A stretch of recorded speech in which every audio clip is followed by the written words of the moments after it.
ఏపీలో మద్యం షాపులు సెప్టెంబర్ 7న మూతపడబోతున్నాయి. రాష్ట్ర ప్రభుత్వం త్వరలో తీసుకురాబోతున్న ఎక్సైజ్ పాలసీ ద్వారా తమకు అన్యాయం జరుగుతుంది అన్న ఆందోళనతో ఉన్న మద్యం షాపుల ఉద్యోగులు ఇలా ఒక్కరోజు షాపులు మూసేసి నిరసన తెలపాలి అని నిర్ణయించారు.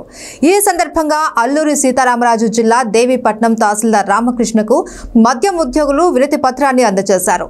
ఈ సందర్భంగా వారు మాట్లాడుతూ వైసీపీ ప్రభుత్వ హయాంలో నియమించిన తమను అన్యాయంగా తొలగించవద్దు అని వీరు కోరుతున్నారు.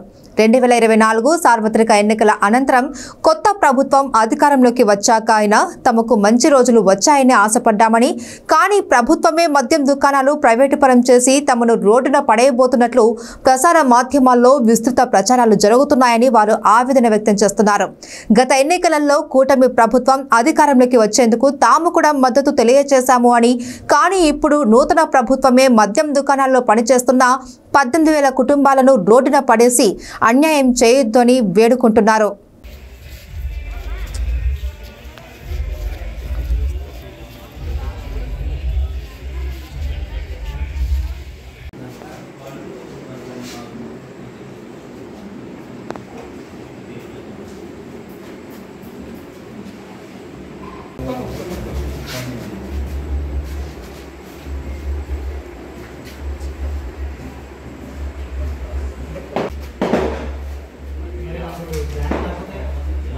ఖచ్చితంగా